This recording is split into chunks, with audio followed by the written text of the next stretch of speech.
Ladies and gentlemen, welcome to the program, How Safe is Your Data? For this webinar, attendees will be in a listen-only mode. If you need technical assistance, please submit your request under the Tech tab in the window in the top right-hand corner of your computer screen. If you wish to submit a question during the presentation, please use the Q&A window in the top right-hand corner of your computer screen. Presenters will do their best to answer your questions. However, due to time constraints, not all questions may be addressed during this webinar. The presentation will now be turned over to Josh Schreiner.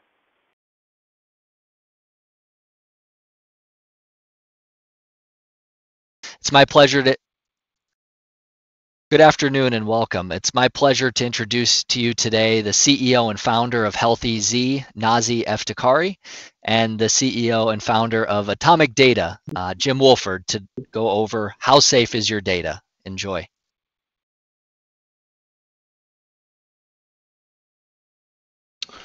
Good afternoon.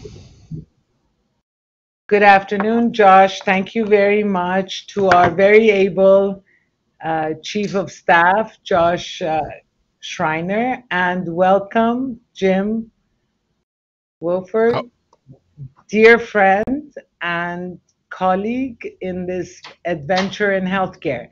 Welcome to everybody to the second of our 2021 Easy webinar series. We will be sharing with you some information on our webinars for the rest of this year, and I hope you will join us for a number of them. We've been working very hard to make sure that we have an informative and educational year for all of our clients and friends. Without further ado, I'd like to bring Jim into this conversation. Jim has been a dear friend and someone who has supported our company and my career for over 20 years. I won't say exactly how many years, but from fairly humble beginnings in a lawn service company, he now leads multiple companies with 300 employees in one of the most challenging fields, information technology, and he is a larger-than-life personality, a tell-it-like-it-is guy, and a get-it-done guy. And that has been absolutely critical to our mission and our vision to make healthcare easy for all the participants. So, Jim, please tell us a little bit about what we can do on both a professional and personal level to keep our data safe. Thanks, Nazi, and thank you for having me on today. We've got a deck that we'll go through, and we're going to hit on a lot of it, but I think that this question is paramount today more than it ever has been. I think all of us have been through a year of roller coaster rides, both in healthcare and technology and as business owners that most of us never would have thought of, planned for, or even possibly dreamed of. With 80 to 90% of the workforce being uprooted during the month of March and basically sent home to work remotely, and only about 20% of that workforce had ever worked remotely before. So all of us have had to sort of jump to a whole new world of remote workers. In the past, most of our workers that worked remote were sales, C-level, marketing, accounting, probably in your accounting firm, always VPN'd into the accounting servers. But really, most of our workers worked on a WAN at the office. It was starting to go cloud. It was starting to touch on things. But this last year has put steroids in the shot of remote working, cloud computing, and IT has been thrown for a loop because the things that IT wasn't really great at is what they needed to get great at, which was remote management, documentation, policies and procedures, and a lot of what we call the soft skills of IT. So really what we're going to address today is the best way to go about starting to evolve a company into this process of tightening. It just isn't about firewalls anymore or about antivirus software on everybody's computer. It is a whole host of things, and most C-level and owners really are at a disadvantage because we've had to take care of so many other things that we just wanted kind of IT to report to us, tell us things were okay, and move on. And today we've got to educate ourselves on what they're doing because we have to hold them more accountable. Mm-hmm. Mm-hmm. So we'll take a walk. Clearly, you know who Nazi and Jim are by now, and who HealthyZ is. Do you want to talk about HealthyZ at all? No, we're just the best. What else is there to say? If you want to get the job done well, and if you want your people taken care of, just call us.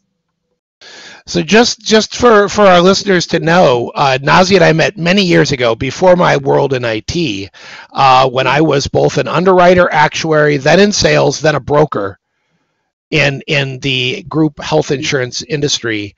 And I used the Araz group and HealthyZ a lot, and very impressed with the longevity and what Nazi's done with the company. So it's been awesome to watch since the early 80s to now.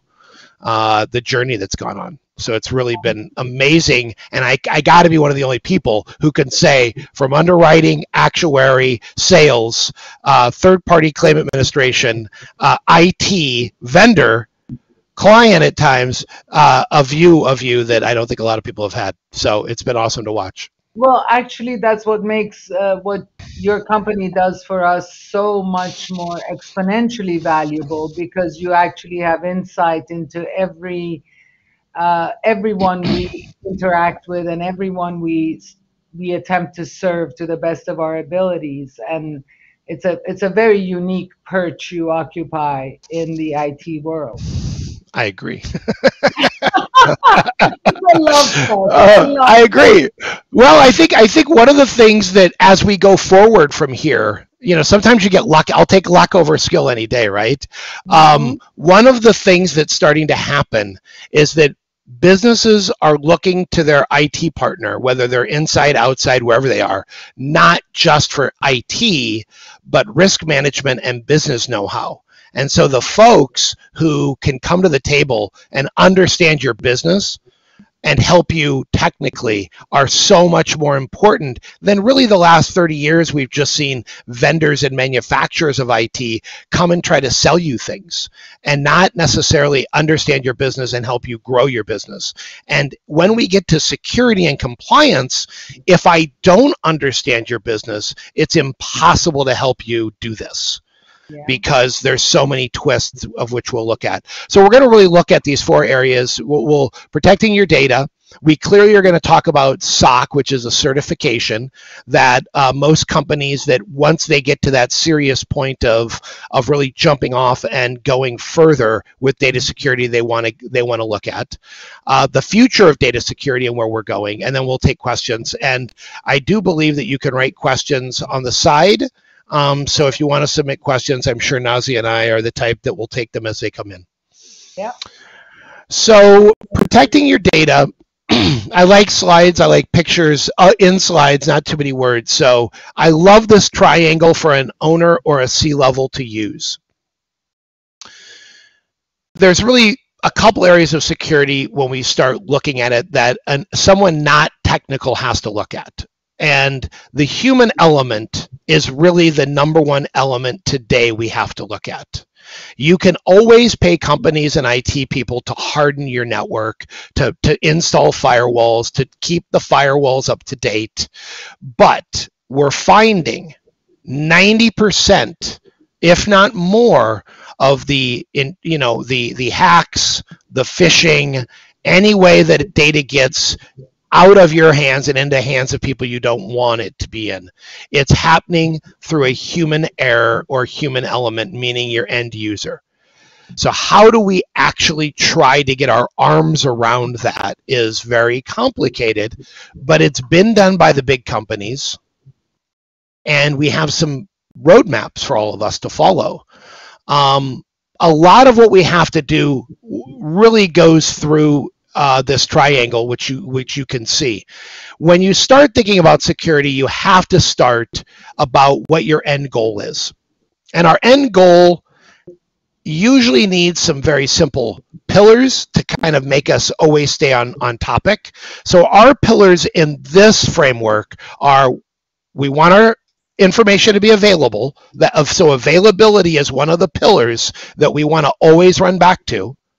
Now, when we talk about availability, that means availability to the right people. All right. So your home worker, your remote worker, your person on an iPhone when they're running through the airport, an iPad, Nazi when she's in a board meeting and needs data. Somebody that you need to make your data available. That has to be the business driver.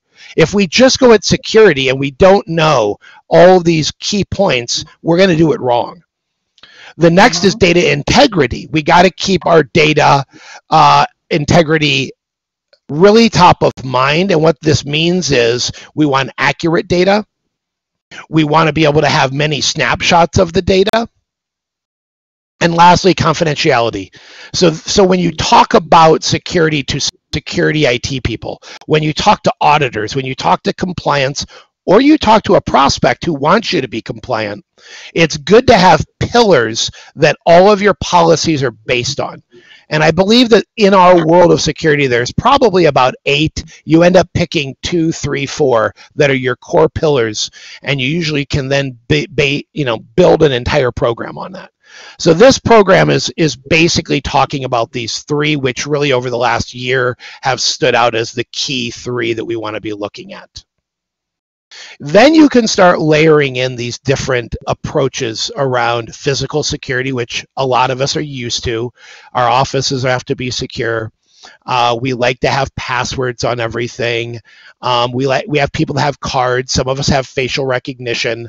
The physical security of your data, whether it's on a laptop, a server, in the office, on a phone, physical security is very important, and it can be outlined in many different ways. You can have a lot of policies around it. Most of us have these policies. Some of them, though, are very tricky, and you need to make sure you pay attention to the physical side.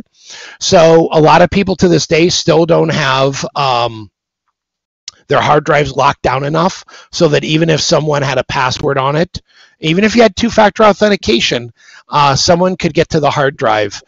So you want to make sure that you set up your laptops, your desktops, your servers in a manner of which your physical security will be there no matter what. And there's a layer of that. You then have your network security, which is kind of your next layer, which is the firewalls, making sure people can't get into your network. Most of these things are very standard in IT. They then go forward and they do what we call configuration hardening. Now, what this necessarily means is, in a lot of organizations, IT does not have a good backbone. They won't push back on, say, Nazi or I yelling and screaming at them to do something because we have a new client or a prospect that needs something. Maybe they need a connection in. Maybe we've got to do a data dump. When you harden a network, you really lock it down and have protocols for how you're going to work. And IT's got to be able to stand on those, document them, and make sure they work with the business. It doesn't mean you're not going to get the business done, but you follow a process. You just don't do things willy-nilly or at the drop of a hat, because what happens is they'll forget to close those loopholes. They'll forget to do things if they're not documented and they don't go through a process. And this leaves a lot of companies vulnerable, and a lot of what we'll call shorthanded IT groups don't react very well to this. And so you'll really have problems if configuration hardening isn't part of your security apparatus. Access controls. What are access controls? Great phrase, but it's hard to fully understand it. It just means that you have policies, procedures, and controls around who gets access to what and how. And most of these need to be written. Most of the time, you really need to outline all your employees, sometimes your vendors, sometimes your third-party employees who are CPAs, law firms, anybody else who gets in. And you have to profile them. And then you have to actually control how they gain access, and you need to watch it. So you could actually watch those people moving around your network. And doing that these days is starting to be a much bigger role of what IT and security compliance is doing. We then get to policies and procedures. These are very important. Most companies we walk into, even Fortune 500, are lacking greatly in these. We're going to show you a list of policies later on that I don't see most of the time when we go into places, and they need to be there. The definition of a policy is actually a guideline that's written, adhered to, and the third part is the most important, is actually known by all users. That means that a good policy has to be known. That means you have to train to it. It can't just be in the employee manual and we look at it once a year or when we got hired. It actually, a good policy means everyone has to know it and they have to understand it. And I think that's overlooked greatly because I think HR kind of got pulled into IT. None of us really love the HR as much as we would like to. It got pulled into IT, right? And therefore, heavy policies, heavy procedures. And I think that if we approach security that way, we're doomed with our end users. And then lastly, governance. So governance and auditing means we're going to go back and look at all these things in this line back above this, and we're going to look at ourselves every quarter. Hopefully you work it into the culture so someone's doing it maybe all the time, but someone is actually looking at this, making sure that it's all working, and we watch it over and over and over and over again. It's the only way we're going to keep a network secure, and we're going to keep you out of trouble. It's tedious, it's tough, but in this new world, this is a pathway to success, but it has to be followed. You cannot do this and put it away for a year. We have to get out of our way of thinking about that around security and compliance. Jim, you raised such an excellent point, and I just want to emphasize that, you know, for us, it's been a sort of a process of getting to these points you describe, including having your team come in and brief us on security measures, having legal teams come in and actually lay out the legal consequences of non-compliance. I mean, your team sort of describes the information technology consequences of not doing certain things. Legal comes in and actually describes the legal consequences. And then we have HIPAA specialists who come in and describe the HIPAA consequences. And so many layers of that. But at the end of the day, the most important part of this is for individuals within an organization to not take the position that they are individually above the rules. So once you explain the policies, once everybody has knowledge of them, once they commit in writing to abide by them, there are no sacred cows. And that probably has been the hardest thing to explain to some people, right? And do you find that in other organizations? Yeah, I mean, you and I know, most of most of our problems are the owners, but you know, a lot of times, our biggest problem maker is the owner who doesn't want to change the password every 90 days, doesn't want to use two-factor, wants the fast way, or the number one salesperson, and the owner kind of gives them the holy water. or the director who's the grumpy director who gets to get around things. You're right. I mean, you're going to see as we go through a couple more slides, and we don't have a lot, that your weakest link in security is your weakest employee. The person who doesn't pay attention, or the person who clicks on every email, or the person who lets their kids play video games on the laptop when they're working remotely. Yep. It is the one that will kill you the fastest, is getting employees to participate. Once you do, I think this stuff all starts driving, believe it or not, at efficiencies, at other things that are good for the company. And so a lot of times Nazi hit on a great point. It's culture. It's culture. You got to weave it in so that no one is above it. And let's face it, 10 years ago, I was above it all the time. I mean, run a technology company. We have security people. I would call my director and go, hey, bump my password out in another month or two before, I'm traveling and I don't have time to change it. And let's face it, when you change these things today, you change it on your phone, your iPad, the system at your office, the laptop you're carrying. I mean, I have 10 devices, so it's a pain in the butt. And I think a lot of times we get very lazy with it. Yeah. So fundamentals around protect the data is you really have to do the things on the left, but these are a list of just the beginning policies that we generally come in and write with companies. And I will tell you, I've never walked into a company, I still don't walk into any companies that have all these. They don't have them set up. They don't have a process around it. They don't really write it out and then carry it forward to procedures as well. So let's take a password policy. You have to have a password policy and you have to write it, right? Then that means it's a policy. We talked about it. That means it has to be communicated very well. Then you have to actually have procedures that back up the policy, which if the policy says every 90 days we will change the passwords everywhere. And mind you, the biggest offenders are generally the IT people. Because imagine IT doesn't just have their password. They have the passwords to all the cloud providers, all of the switches, routers, and firewalls. They have the admin password to the servers. It's a lot. It's a lot for them to go. It's probably a days of work to go change all the passwords. And they should be adhering to it every 90 days, if not sooner. And I will tell you, they're my biggest offenders, not on their individual side when it comes to those group and admin passwords. So you have to have policies that everyone knows are well written and well thought about. You don't want a policy that says a new password every 7 days. That would almost be, you wouldn't be able to do it. So you shouldn't have silly policies because no one's going to respect the decision maker who put that in place. So usually going through this, you can find a lot online. You can find companies like mine that'll come in and help you write them.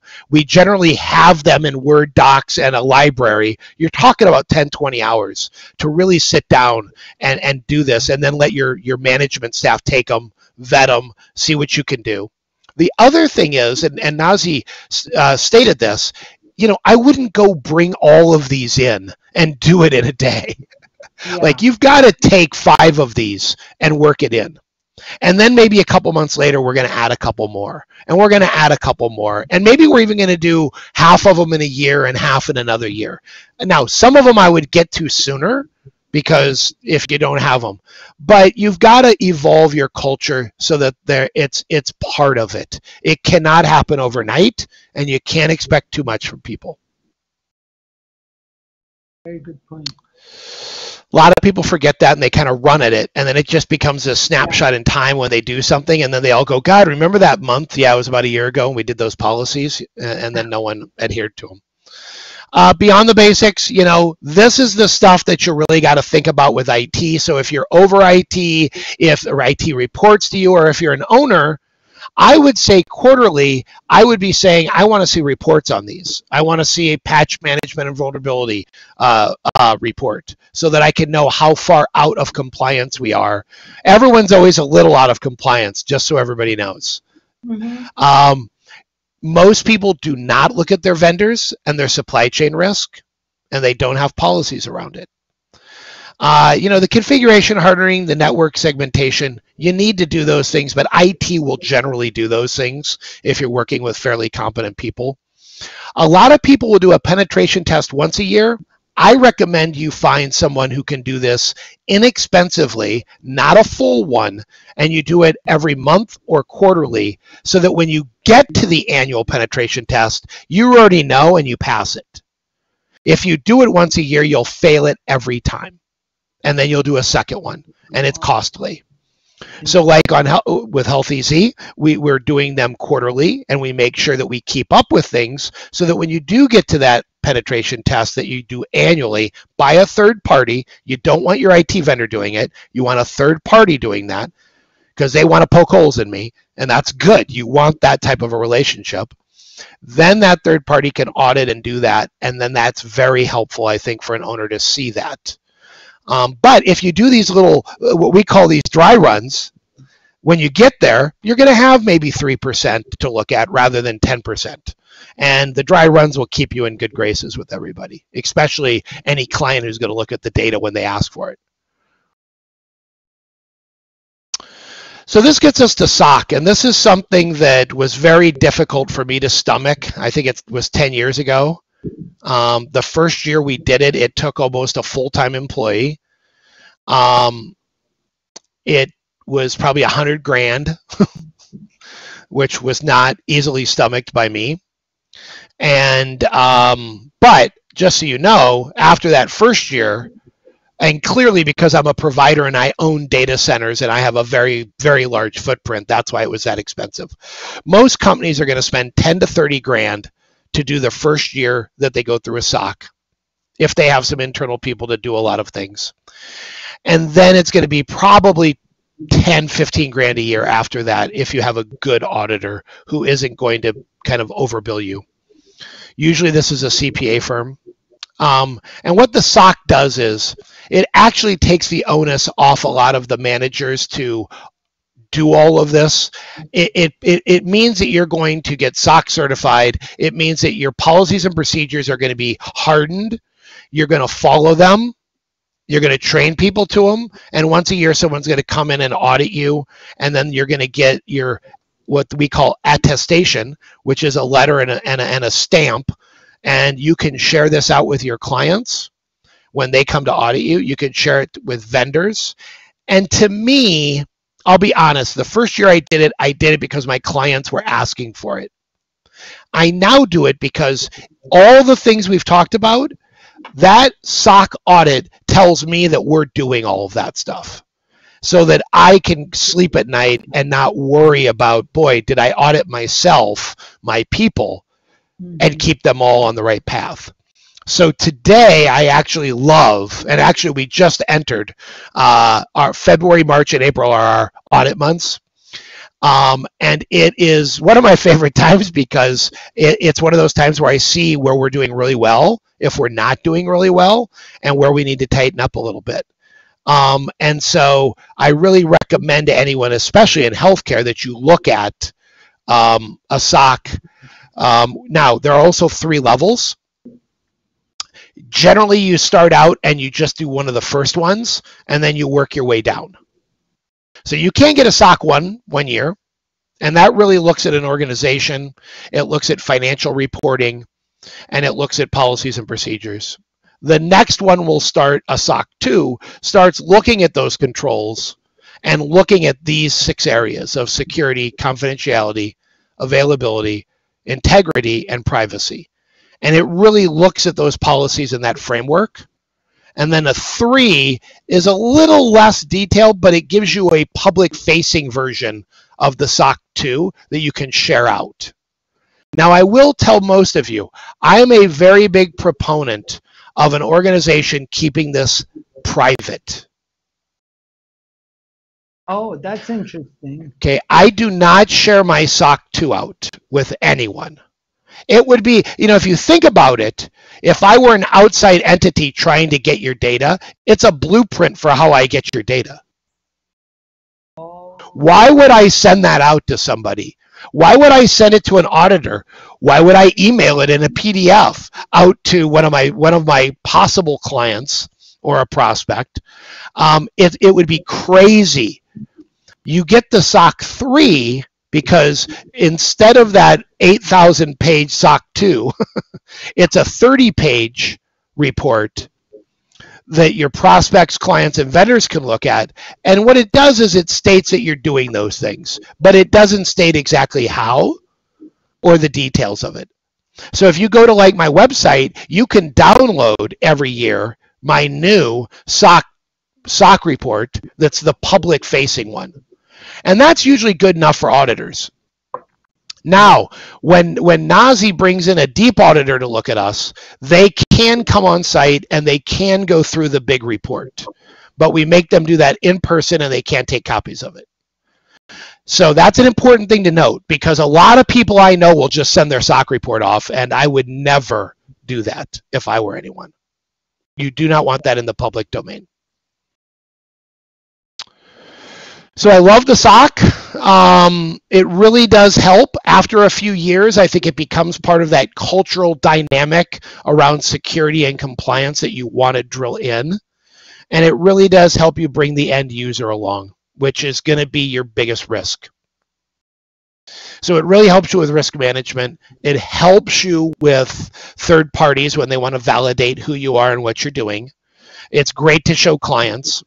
And I think it gets you a lot of credibility. A lot of people, when they come to audit, and I'm talking about Capital One, Wells Fargo, the Targets, the Fortune 500s, and one of my clients is getting audited, we give them our SOC as part of their IT vendor, and it knocks out about 80% of the questionnaire that goes on during those audits. And then you can drill into the other things. So if you're not going to get a SOC, make sure that your IT provider, your hosting providers, your cloud providers are getting them, because it's one of the ways you're going to keep track of them and audit them. And if they don't have it, you have a lot of auditing to do. And that, to me, would be crazy. And by the same token, Jim, it's not only important that we, meaning HealthyZ, is SOC certified, it's also important that you and the other companies that are entrusted with moving our data daily and so on and so forth, or making payments, are SOC certified. So it's sort of looking at Absolutely. something very superficial layer to ask for our SOC certification without asking for the SOC status of you and SDS and the other companies that do fulfillment for us. Absolutely. And a lot of people, if they got it from you, wouldn't even look at your downstream provider who's taking the data down the way. So yes, you have to look at the full spectrum of where your data is and where it's going, where is it at rest and in transition, and every provider who's going to touch it. So yes, most healthcare providers we interact with, we're audited very heavily because we have access to everything. But I will tell you, there are a lot of people who I don't think they go look at the third-party claim adjuster. They don't go look at every little piece all the way out. And I find it very interesting, to say the least. So, what's the future? The future is it's only going to get more complicated. It's happening even faster.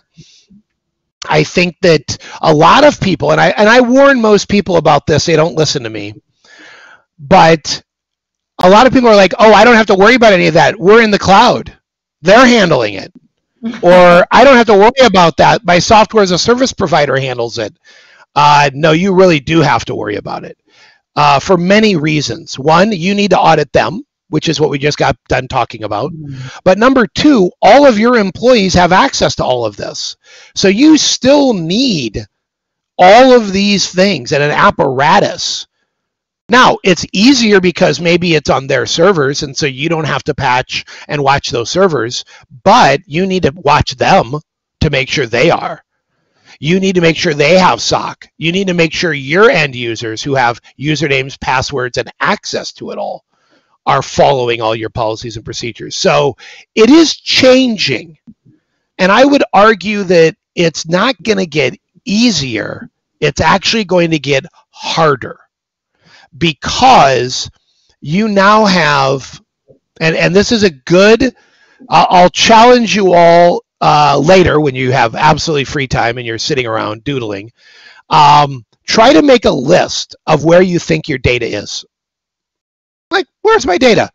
You know, in the old days, we would write down my file server, my Exchange server, my employee laptops, in my network, maybe on my backup tapes, maybe in a data center at the colo.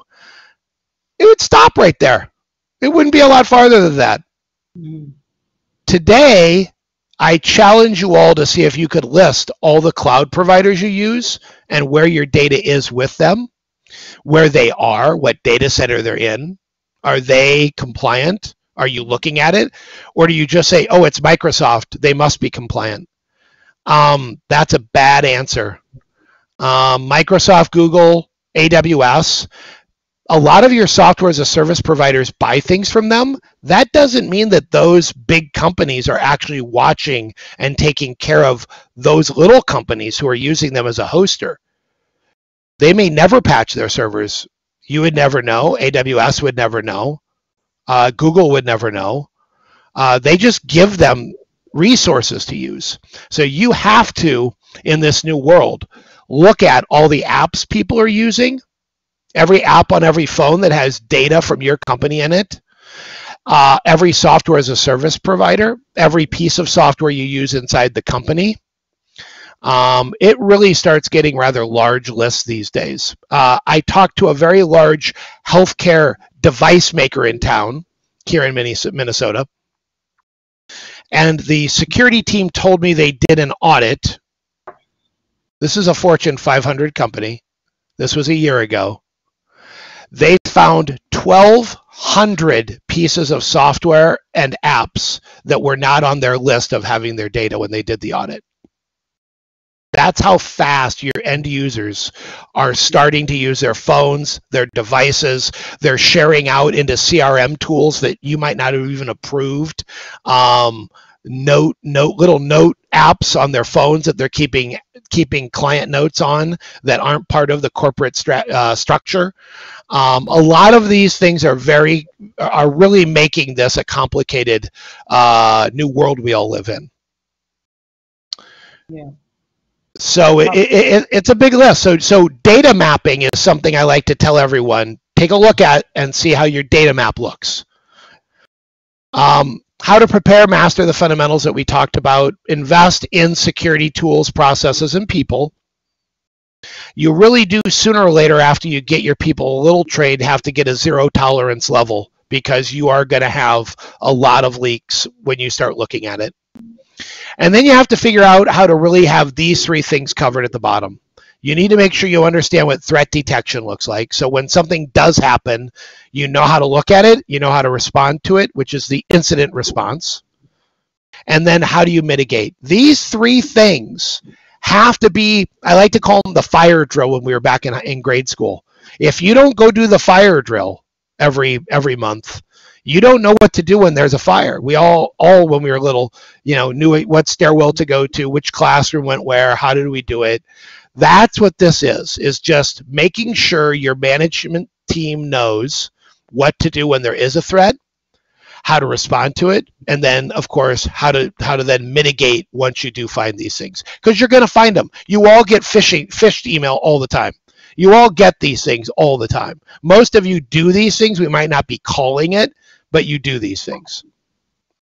And then my big slide before we get to questions is this fun cat is at every company. He is our weakest link. He is the one that has a username and password. Whether you do everything we talked about and he writes in a drunken stupor his username and password on the bathroom wall, he just gave the key to get around everything you just did. So when you really look at your end users, they're starting to be the biggest risk that we have as a company. And I don't think most people would put their end users on. Very true. Very true. Listen, Jim, thank you so much. Before we go to questions, I just want to say a great big thank you to you. I want to especially thank you for your support and for your encouragement that we support some of the worthiest efforts to help citizens in our community and beyond. Autism Speaks, the Dakota Child and Family Clinics, Fraser, Catholic Charities. I have so much respect for your respect for everyone in our community and all the needs in our community. And I'm grateful for the opportunity you extend to me and to our company to be helpful and useful. I also want to show the continuing series of Easy Webinars 21 to the guests who are watching and these are the next few seminars, webinars coming up. Good is Good is by one of our clients, the head of iHealth. We will have a women's series. Jim, you are invited to attend because it's on the topic of post-pandemic parenting. We really hope we get to post-pandemic and we're still qualified to be parents. Diversity is good business.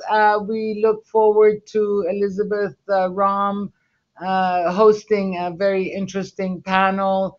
And then the team from Lifetime will be talking about chaos and transformation. I'm not going to go through every one of these, but they're all as dynamic and as interesting as Jim has been today. We're very grateful. I saw the questions. One of them was about the data breaches at the big companies, the big large insurance companies, and what are we doing to prevent them? I think you've addressed some of it. And they're trying to do all these things. Yeah. They have a lot more catch up to do because they have larger networks, but they're trying to catch up to these. I don't think there's really anything any of you can do about that. They need to pay attention to these things as well. Most of those corporations are in trouble because the communication across departments is very weak. Interesting. The other one is about this ransomware, that and I know your people have talked to us extensively about that. Do you just want to quickly describe how that works? Well, I mean, ransomware happens when someone downloads either through email or through something that they clicked on online, and the company grabs your data and then holds it hostage to you, holds it ransom, and tries to get you to pay money to get it back. So two things to think about. One, if you do everything we just talked about, it's very unlikely it'll happen, believe it or not. We do have clients that none of this has ever happened to because they do all the due diligence. The biggest thing, though, is if you really know where your data is and you back it up in a way that you have several copies and it's in many places, you don't need to worry about this. We will turn it off. We will shut down. We'll scrape your systems and we'll bring back your backups. I really hope that no one, even though I know it's very difficult, some companies get in a bind and they have to pay. When you pay, you incentivize them to keep doing it. That's the trouble. So the authorities and I will try to get you to not pay, but you got to have really good backups and understand your data. And I'm going to feel like such a techie answering the next question. With everybody purchasing goods online, how can you be sure it's a legitimate business? And the first answer is check the email address. It's like it usually isn't a legitimate email address. Yeah, I mean, you need to be careful. You got to look at things. There are ways. You've got to know how to look at the URL. Go search if it really is a little place or a new place. Go search it. Look for customer reviews. Watch for the lock and an SSL cert on the website, so you know your data is safe. And also don't be in such a hurry. You don't have to click buy so fast. That's what I tell most people. My wife doesn't agree with me, though. I know. I'm with your wife on all matters, but with you on IT matters. I appreciate that. So thank you very much, Jim. I really, really appreciate you. I really appreciate our friends who have joined us for this easy webinar, and I look forward to seeing everyone on March 11th, when Troy Simonson will be talking about his book. It's a very, very Minnesota topic. Doing good is good.